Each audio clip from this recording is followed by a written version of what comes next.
Hello प्यारे बच्चों, एक बार फिर से आप सभी का स्वागत है। आज हम सीख रहे हैं घनमूल, वो भी भाग विधि से। किससे? घनमूल, वो भी भाग विधि से। वैसे मैं बता देना चाहता हूं कि कक्षा 8 में भाग विधि वाला घनमूल नहीं है आपके, ठीक है। गुणनखंड विधि वाला है, परंतु ये सीखने के पर्पज से हम कर रहे हैं। इस पर्पज से कर रहे हैं, सीखने के पर्पज से हम इसको बना रहे हैं, ठीक है ना। तो देखिए क्या है अपने पास, संख्या अपने पास कितनी है? 74,088 अपने पास संख्या है, ठीक है। तो 74,000 जो 87 अपने पास संख्या है, कितनी संख्या है? 74,087, ठीक है। एक तो सीधा नहीं बन रहा है, लेते हैं लाइन ही लेते हैं यहाँ से। तो यहाँ से अपन लेंगे, ठीक, इधर लेंगे थोड़ा सा, ये हो गया है। एक और लेते हैं इधर, ठीक है। एक इधर लेते हैं, ठीक है। एक और नीचे बना लेते हैं, पूरी की पूरी फेसबुक बना लेते हैं, ठीक है। ये हो गया है अपना। अब यहाँ पे संख्या हमें इम्प्लीमेंट कर लेनी है, लिख लेनी है। कितनी है भाई? 74,088, ठीक है। 74,088, ओके।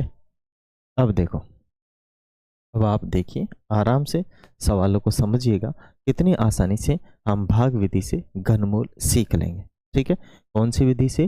भाग विधि से। देखिए करना क्या है, पीछे से तीन तीन के पेड़ बनाने हैं, क्योंकि जब हम घनमूल लिखते हैं ना तो यहाँ पे 3 लगाते हैं और हर बार 3-3 का पेयर बनता है। कितने कितने का पेयर बनता है? 3-3 का। तो यहाँ हम 3 लगाते हैं, इसलिए 3-3 का हम बनाएंगे पेयर, ठीक है। जोड़ा बनाएंगे, क्या बना देंगे? 3-3 का पेयर बना देंगे, जोड़ा हम बना देंगे, राइट। अब करना क्या है कि जो 74 है ना, इसमें मुझे एक ऐसी संख्या का भाग देना है जिसको स्वयं को 3 टाइम्स गुणा करने के बाद अगर मैं इसके नीचे लिखूं तो 74 से ज़्यादा नहीं होना चाहिए। तो मैं अगर 5 से भाग दूं तो भाई साहब 125 हो जाएगा, ठीक है।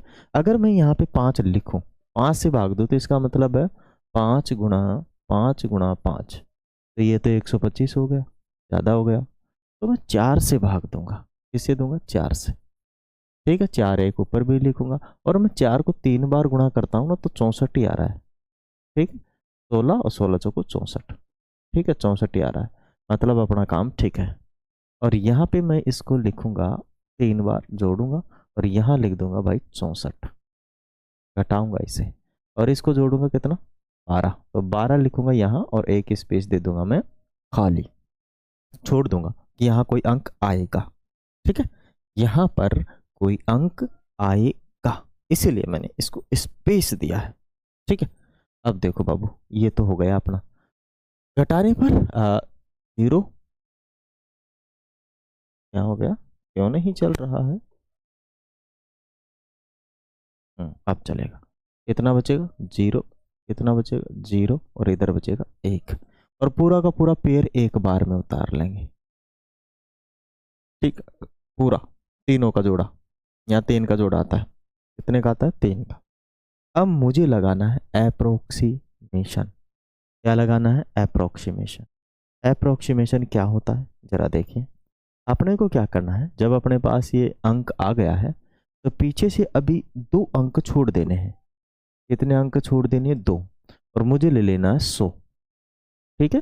2 अंक मैं छोड़ दे रहा हूँ और उसमें 100 ले रहा हूँ, इधर वाला उधर मैं ले रहा हूँ। अब इसमें मैं क्या लगाऊंगा कि एक तो 12 का और इस 4 का गुणा का भाग दूंगा उसमें, ठीक है। 12 और 4 का गुणा, माने 12 और 4 का गुणा, 12 चौक 48, और इस 48 का मैं इसमें दूंगा भाग। इस 48 का क्या दे दूंगा इसमें? सॉरी 42 लिखा है मैंने, 48, ठीक है। इस 48 का भाग मैं दूंगा। भाग क्यों दे रहा हूँ? मुझे अप्रोक्सीमेशन निकालना है, मुझे अप्रोक्सीमेट संख्या निकालनी है कि यहाँ क्या आएगा, यहाँ पर क्या आएगा, कौन सा अंक आएगा। और यहाँ पे 1 से लेकर क्या आएगा? 9 तक आएगा, 0 भी नहीं आएगा, ठीक है ना। 1 से लेकर क्या आएगा? 9 तक, 0 से लेकर 9 तक समझ लो चाहे तो। यहाँ 1 से लेकर 9 तक संख्या आएगी यहाँ पे। तो मैंने 48 का भाग दिया, अप्रोक्स 48 दूनी का 96, 2 बार जाएगा, 2 पॉइंट समथिंग, ठीक है। तो यहाँ 2 पॉइंट समथिंग जाएगा। अब 2 पॉइंट समथिंग जा रहा है तो या तो यहाँ पर कितना आएगा, 2 आएगा, या फिर 2 से कम 1। ठीक है, दोनों में से कोई आ सकता है, दोनों में से कोई आ सकता है। हमें चेक करना पड़ेगा, क्या चेक करना पड़ेगा, ये दो समय विषम सम संख्या है, मतलब यहाँ पर भी सम ही है, वहां पर भी सम, यहाँ पर भी इकाई अंक सम है, वहां पर भी सम है, मतलब 1 नहीं आएगा, 2 ही आएगा। कितना आएगा, 2। अब ये चीज आप लोगों के समझ में आ गई होगी कि यहाँ पर तो भाई साहब 2 आने वाला है। कितना आने वाला है, 2। यहाँ पर कितना आने वाला है, 2 आने वाला है। क्या चीजें समझ में आई, बताओ मुझे, बताओ मुझे, आई नहीं आई, आ गई ना, ठीक है, यहाँ तक समझ में आ गई, हाँ ठीक बात है। अब मैं इसको हटा देता हूँ, इसकी ज़रूरत नहीं, इसकी भी ज़रूरत नहीं। अब यहाँ 2 आएगा, कितना आएगा, 2। अब ज़रा सोचना है आपको, मैंने लास्ट वीडियो जो बनाया था उसमें भी आपको बोला था कि हमें इसको, इसको और इसको गुणा करना है। ठीक है, मानिए मुझे 12 को गुणा करना है, 2 को गुणा करना है और 4 को गुणा करना है जो ऊपर लिखा हुआ है, इन तीनों को गुणा करना है। तीनों को गुणा करूँगा, कितना हो जाएगा, 8 और 12 8 96, 12 8 96। ठीक है, 96 में तो इनका गुणनफल हो गया, और हमने यहाँ से 2 जो संख्या होती है ना, छोड़ी थी हमने, नेग्लिजिबल किया था जब हमने भाग देकर टेस्ट किया था।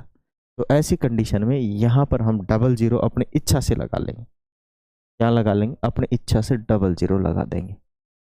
ठीक है, अब बात समझ में आ गई, यहाँ तक आ गई बात समझ में। अब देखो, आपको पता है कि भाई हमने ये जो लिखा है, और ये कितनी बार लिखते हैं हम, 2 बार, ऊपर भी 3 बार लिखा है तो नीचे भी 3 बार ही लिखेंगे।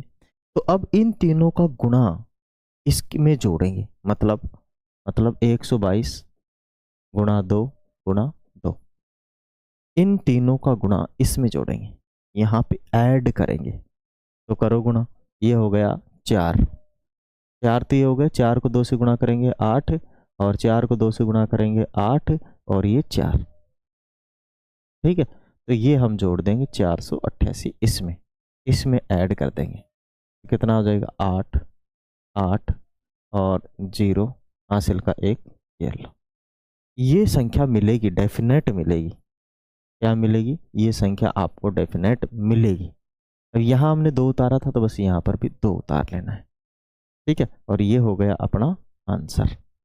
क्या हो गया, आंसर, घनमूल निकल के आ गया। कितना घनमूल निकल के आया, 74,088 का 42 घनमूल निकल के आया। कितना घनमूल निकल के आया, 42। बताओ, क्या चीज़ें समझ में आई नहीं आई, आई ना। हम बहुत आसानी से इन सवालों को कर रहे हैं। कोई क्वेरी हो तो आप लोग हमें बताइएगा, कमेंट बॉक्स खुला रखा है आप लोगों के लिए। ठीक है, यूपी बोर्ड की जल्द क्लासें आने वाली है इसकी, हमारे दूसरे चैनल एनसीईआरटी स्टडी A1 पर। ठीक है ना, चले चलते हैं तो भाई, ठीक है, चलते हैं। यहाँ तक चीज़ समझ में आ गई, ओके, तो फिर मिलेंगे अगले वाले एक और वीडियो के अंदर। यहाँ अगर कोई क्वेरी रह गई है तो पिछले वाले को देखे, पिछले वाले में रह गई तो इस वाले को देखे, और इस वाले में रह गई तो आगे 1 2 और बना देंगे। ठीक है, उनको जरूर देखें। वीडियो अच्छा लगे तो वीडियो को लाइक करें, शेयर करें, सब्सक्राइब करें। जय हिंद।